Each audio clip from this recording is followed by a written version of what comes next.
आप सब। आशा करती हूँ कि आप सब अच्छे होंगे। देखिए बेटा, हम लोग मानव का श्वसन तंत्र पढ़ रहे थे और मानव श्वसन तंत्र ये विभिन्न प्रकार के अंगों से मिलकर के बना होता है। हमने जो अंग थे श्वसन तंत्र के, उनके बारे में पिछले वीडियोज में हमने अध्ययन किया था कि किस तरीके से ऑक्सीजन हमारे शरीर के अंदर प्रवेश करती है। तो हम लोग वंस अगेन फिर से देखते हैं कि हमारे जो शरीर के जो नासा द्वार होते हैं उनके द्वारा ऑक्सीजन वातावरण से कहाँ करती है, हमारे शरीर में प्रवेश करती है।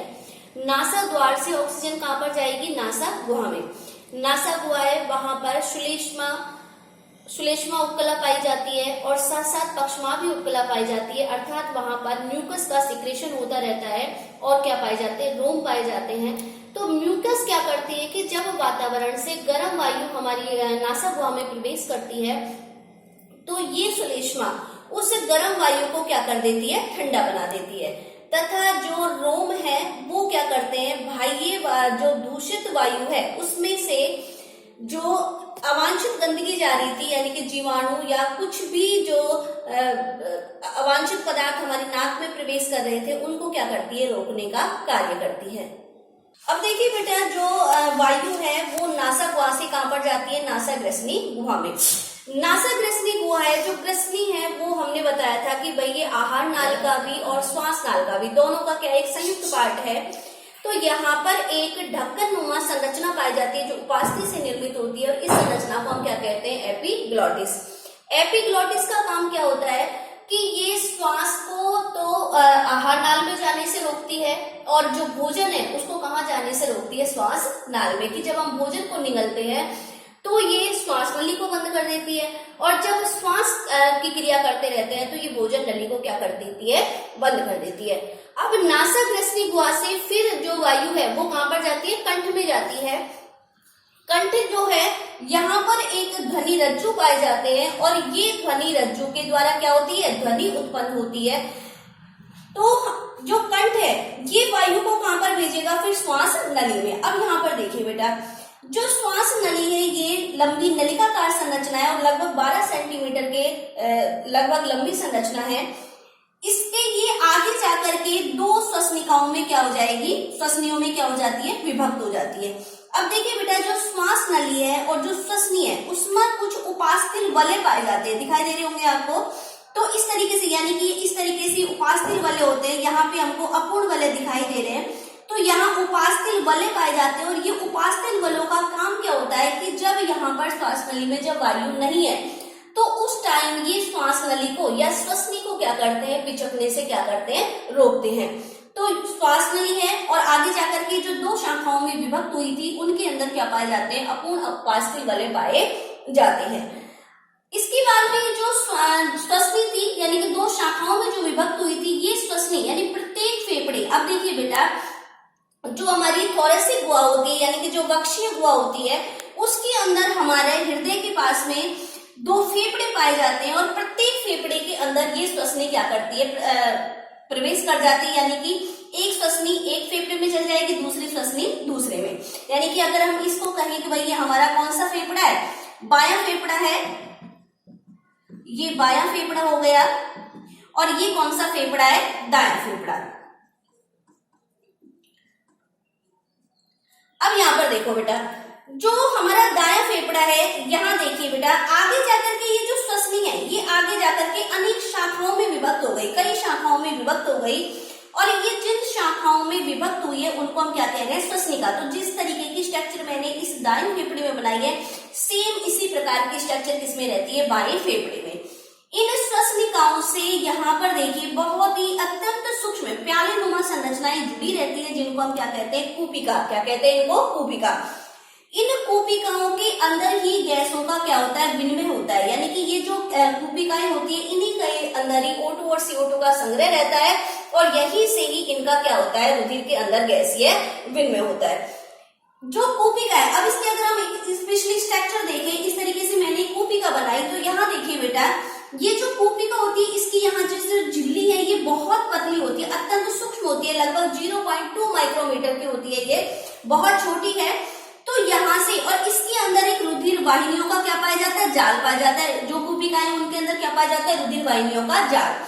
तो ये बहुत ही सूक्ष्म है और सूक्ष्म होने के कारण इनके अंदर से क्या होता है कि जब इसके अंदर O2 का संग्रह हो जाता है, जब O2 की मात्रा ज्यादा हो जाती है तो ये O2 कहाँ पर आ जाती है, रुधिर वाहिनी के अंदर आ जाती है और रुधिर वाहिनी के अंदर जब CO2 आती है तो ये कहाँ पर चली जाती है, कूपिका के अंदर चली जाती है।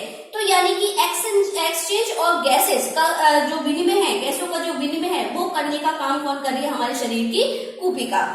तो इस तरीके से यहाँ पर देखिए बेटा, अब अगर हम मैं एक रोग के बारे में बता रही हूँ, यहाँ पे एक रोग है एम्फाइसीमा। ये जो धूम्रपान करने वाले लोग हैं या बहुत ज्यादा प्रदूषण से प्रभावित क्षेत्रों में रहते हैं, उन लोगों में क्या होता है कि ये जो कूपिकाएं होती हैं इनके ऊपर इनकी भित्ति टूट जाती है। जैसे कि मैंने यहाँ पे 2 कूपिकाएं बनाई, इस तरीके से ये 2 कूपिकाएं हैं और इन 2 कूपिकाओं की यहाँ से आपस में भित्ति क्या हो जाती है, टूट जाती है। और जब ये भित्ति टूट जाएगी तो इनकी जो भित्ति की जो दीवारें हैं वो आपस में क्या हो जाती है, मिल जाती है और मिल जाने के कारण जो क्षेत्रफल है वो आयतन क्या हो जाएगा, कम हो जाता है और कम हो जाने के कारण यहाँ जो गैसेज जो संग्रह होना चाहिए था, जितना आयतन आना चाहिए था गैसेज का, वो यहाँ पर आ नहीं पाता है और इस तरीके से उन लोगों में क्या हो जाती है, श्वास फूलने की बीमारी क्या हो जाती है, उत्पन्न हो जाती है। तो यहाँ पर जो मुख्य कार्य गैसों के विनिमय का वो कौन कर रही है, यहाँ पर कूपिका कर रही है। इसके बाद देखिए बेटा, जो फेफड़े हैं, अब देखिए बेटा फेफड़े, इनके ऊपर आपको 2 आवरण दिखाई दे रहे होंगे। इन आवरणों को कहते हैं फुफ्फुस आवरण।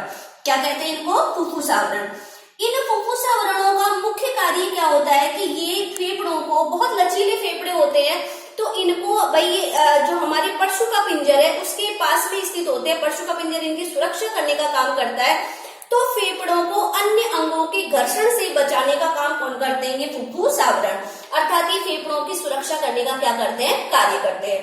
अब इन दोनों फुफ्फुस आवरणों के बीच में जो रिक्त स्थान है, आपको यहाँ पर दिखाई दे रहा होगा बेटा, ये जो बीच का रिक्त स्थान है इसे हम क्या कहते हैं, फुफ्फुस आवरण अवकाश कहते हैं।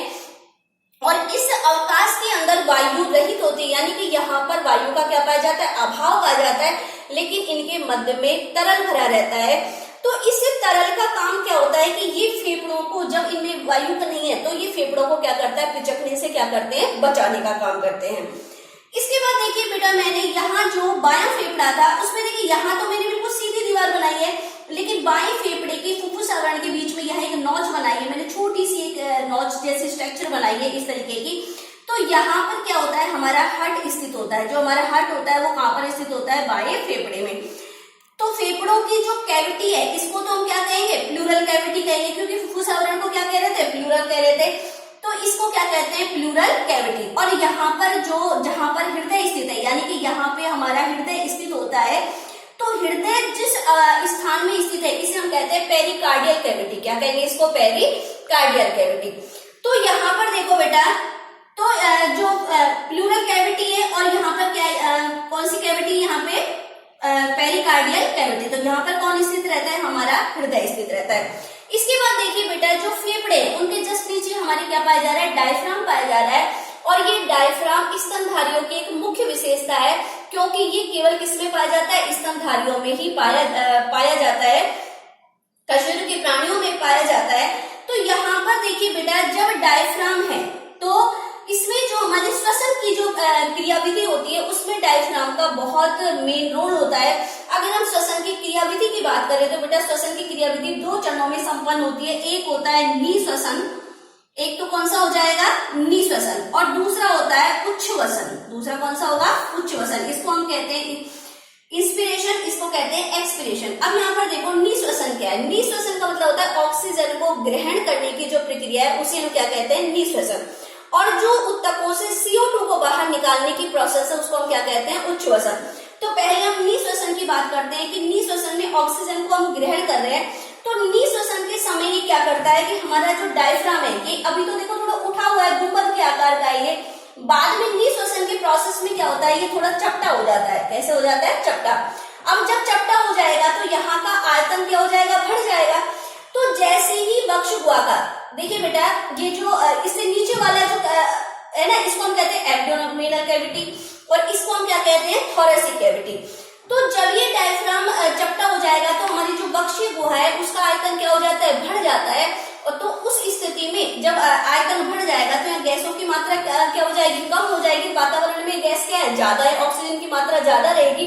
तो इस स्थिति में वातावरण से ऑक्सीजन कहाँ पर प्रवेश कर जाएगी, हमारे फेफड़ों में।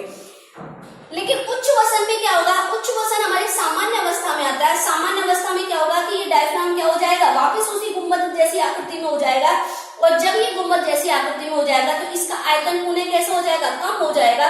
और पुनः कम होने के कारण जो ऊतकों के अंदर जो CO2 का निर्माण हुआ था ऑक्सीजन भोज्य पदार्थों के अपघटन के फलस्वरूप, तो वो CO2 क्या करती है, हमारे फेफड़ों से कहां चली जाती है, नासा मार्ग से होते हुए पुनः वातावरण में क्या हो जाती है, मुक्त हो जाती है।